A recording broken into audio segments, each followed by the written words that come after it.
Öncelikle hoş geldiniz. Bugün ekran bağımlılığı üzerine konuşmak istiyoruz. Tabii ki bu işin daha çok çocuk boyutu üzerine konuşmak daha çok gündeme geliyor. Öncelikle ekran bağımlılığı nedir? Bunu biraz açalım. Ekran bağımlılığı son dönemlerde literatüre giren bir bağımlılık türü ve farklı isimlerle de anılıyor. Yani nomofobia gibi, fubbing diye farklı isimlerle de anılıyor ama bağımlılık türü olarak alkol bağımlılığı, sigara bağımlılığı gibi bir şey değil tam olarak. Çünkü mesela sigara bağımlılığında belli düzeyde sigara içerseniz faydalıdır, İşte günde 3 tane içerseniz faydalıdır gibi bir cümle kullanmak mümkün değil. Çünkü topyekun zarardan bahsediyoruz burada. Ancak teknoloji bağımlılığı, diğer adı dijital bağımlılık ya da ekran bağımlılığı diyebileceğimiz şey de belli bir oranda kullanıldığı, belli bir şekilde kullanıldığı takdirde çok faydalı olan bir şeyden bahsediyoruz. Bundan dolayı biz topyekun alıp bir yere koymak, yani sigara gibi topyekun kullanmamak üzerinden değil de ekranı belli bir düzeyde kullanılması üzerinde konuşmamız gerekiyor. Peki burada nasıl bir ölçü kullanmamız gerekiyor diye sorduğumuzda teknoloji ya da ekran hayatımıza ya da çocuğumuzun hayatına bir şey eklemekten çok eklediği şeyler çaldığı şeylerden fazlaysa bu bağımlılık değildir. Ancak çaldığı şeyler, eklediği şeylerden fazlaysa bağımlılık gündeme gelir. Bunları söyleyebiliriz. Yani bu bir ebeveyn olarak da baktığımızda çocuğumuzun zamanını çalıyor ama bununla beraber, zamanını çalmakla beraber çok faydalı içerikler de üretebiliyorsa, yeni şeyler öğreniyorsa, araştırmayı öğreniyorsa, hayata dair bakış açısını olumlu manada, pozitif manada ilerletiyorsa elbette ki burada bir bağımlılıktan söz edemeyiz. Aynı zamanda bazen çocuk günlük 3 saat işte bu konuda ekran üzerinde duruyor ama içerikleri çok harika şeyler. Örneğin araştırıyor, okuyor, bilim ve teknik üzerine araştırıyor, edebiyat üzerine bir araştırma yapıyor. Ve bu çocuğun diğer sosyal hayatını da etkilemiyor ve tam tersi faydalı bir şekilde yapıyorsa buna ekran bağımlı diyemiyoruz. Ancak bir çocuk da 1 saat günlük oynuyorsa ama bu onun bütün hayatını pozitif, negatif manada etkiliyorsa, menfi manada etkiliyorsa demek ki çaldıkları, yani teknolojinin ondan çaldığı çok daha fazla olduğu için haliyle bu çocuğun daha ciddi manada ekran bağımlılığı söz konusu olabilir diyebiliriz. Bu anlamda bazı belirtiler de önemli aslında. Yani çocuğun ekran kullanımı ile ilgili ya da ebeveynin de ekran kullanımı ile ilgili. Çünkü burada çocuklar üzerine konuşuyoruz ama maalesef ebeveynlerde, yetişkinlerde de ekran kullanımı o kadar sağlıksız bir hale gelmiş ve aşırı hale gelmiş ki aslında ebeveynler üzerine de ciddi konuşmak gerekiyor. Çünkü ebeveynler çocuklarının aşırı ekran kullanıldığını ya da sağlıksız ekran kullandığını iddia ederken ebeveynlerle yaptığımız görüşmelerde maalesef ebeveynlerde de ciddi manada aşırı ve sağlıksız ekran kullanımına da rastlıyoruz. Bu da önemli bir anekdot olarak burada belirteyim. Bir çocuğun sürekli manada ekranla muhatap olmasının sonucunda bazı belirtiler ortaya çıkıyorsa burada ekran bağımlılığı ihtimali söz konusudur. Bunlar nelerdir? Genel olarak şunlar. Durmadan okul başarısı ciddi manada düşmeye başlamışsa, sosyalleşmesi, arkadaş ilişkileri gitgide zayıflıyorsa, insanlarla ilişkileri gitgide azalıyorsa, daha çok içe çekinmeye başlamışsa, bununla beraber sanal dünyada oyunlara ya da başka şeylere harcadığı paralar gittikçe artıyorsa, durmadan daha fazla zaman geçirmek istiyorsa, aynı zamanda telefondan ya da tabletten ya da işte bilgisayardan uzak kaldığı dönemlerde yoksunluk belirtiler, yani öfke, sinirli halik vesaire bunlar ortaya çıkıyorsa burada çocuğun sağlıksız ekran kullanımının söz konusu olduğunu söyleyebiliriz. Ve eğer ki bunlar şiddeti çok yüksekse ekran bağımlılığının geliştiğini de söyleme ihtimalimiz de var. Bu anlamda peki neden insanlar ya da çocuklar ya da yetişkinler daha çok ekran bağımlılığına yönelir? Bu da önemli bir şey. Yani hangileri daha yatkındır, hangi profiller? Çocuk ya da yetişkin fark etmez. Gerçek hayatta elde etmek istediği övgüyü, takdiri vesaire bunları yeterince elde edemiyorsa sanal dünyaya yönelir ve oradan onu tatmin etmeye çalışabilir.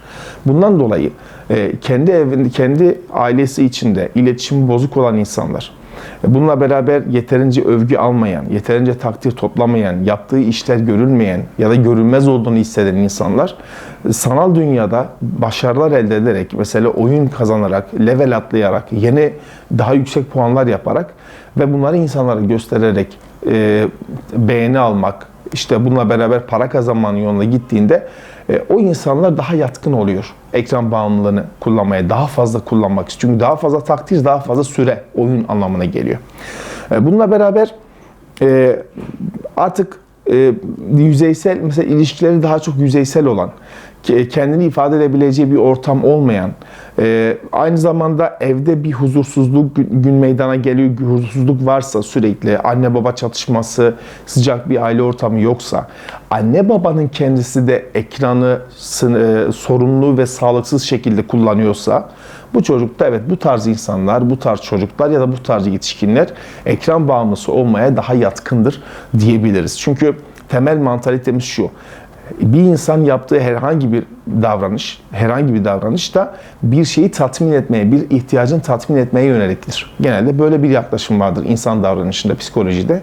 Ve insan sanal dünyaya daha fazla kayıyorsa ve sanal dünyada daha fazla yaşıyorsa demek ki orada bir ihtiyacını tatmin ediyor demektir. Öyleyse gerçek dünyada acaba bu hangi ihtiyaca karşılık geliyorsa bunu anlamamız lazım ve bunu karşılarsak sanal dünyadan çekip almamız çok daha kolaylaşır evladımız. Bu da çok önemli bir nokta. Peki neler yapılabilir? Yani ebeveynler çocuklarının sağlıksız ve yüksek oranda ekran kullandığını görüyorsa ya da ekran bağımlılığı geliştiğini düşünüyorsa neler yapabilirler? Bir, en başta kendileri de iyi rol model olacak. Bu çok önemli. Yani kendileri en başta kendi kullandıkları ekranı azaltmaları gerekiyor. Bu bir. İki, çocuklarına internetin tehlikeli yönlerine karşı çocukları bilgilendirmek, anlatmak çok önemli. Yani sonuçta en başta dediğimiz noktaya yine geliyoruz. İnternet dediğimiz olay, ekran dediğimiz olay başlı başına yanlış, kötü bir şey değil. Geliştirici tarafları var. Çocukları bu konuda teşvik edebilmek, rol model olabilmek yine çok önemli. İçerik üretmekten bahsediyoruz mesela. İçerik üretmek de bu anlamda önemlidir. Yani çocuğa sadece tüketim olarak al şu oyunu oynayabilirsin 1 saat deyip sınırlandırmak yerine al 1 saat boyunca şu telefonun kamerasından ilginç fotoğraflar çek diyebiliriz mesela. Bu içerik üretmeye yönelik bir şeydir. Çocuğun fotoğraflarını sonra beraber kritik edebilirsiniz. Ya da al şu güzel bir video çek bakalım ne yapabiliyorsun. Güneş batıyor mesela, o güneşi çek bakalım nasıl çekebiliyor musun? Ondan sonra onunla güvenli bir şekilde bir sosyal medya mecrasında kendi işte 18 yaşından büyük birisinin sosyal medyasını mesela babası olarak paylaşabilirsiniz. Bu şekilde bir içerik üretmeyi teşvik edebilirsiniz. Çocuk bu anlamda sosyal medyanın sadece tüketim değil, üretim yeri olduğunu öğrenirse daha bilinçli şekilde kullanabilecektir. Bununla beraber çocuğumuzla zaman geçirebilmek için özel vakitler ayırmamız gerekiyor. Yani okul dışında, internet dışında, ekran dışında çocuğumuzla fiziksel manada, ciddi manada zaman geçirebileceğimiz ortamlar da sağlamamız lazım. İşte bunu sağladığımızda o rahat ortamı, o sıkıntısız ortamı çocuk yaşadıkça, o sevgi dolu ortamı yaşadıkça internete sadece ihtiyacı olduğu zaman girme ihtiyacı hisseder. Çünkü gerçek dünyada övgüyü, takdiri, oyunu yeterince alan, o tabiri caizse vitaminini alan çocuk internet çok fazla yaklaşmaz ve de ihtiyaç duymaz. Bu da çok çok önemli bir nokta. Aynı zamanda ilgi alanlarımızı, çocuklarımızın ilgi alanlarını iyi keşfedip bunlara yönelik oyunlar ortaya koymamız. Son zamanlarda mesela kutu oyunlar ciddi manada revaçta. Yani çok farklı ve çok iyi kutu oyunları, zeka oyunları, akıl oyunları ortaya çıkmış durumda.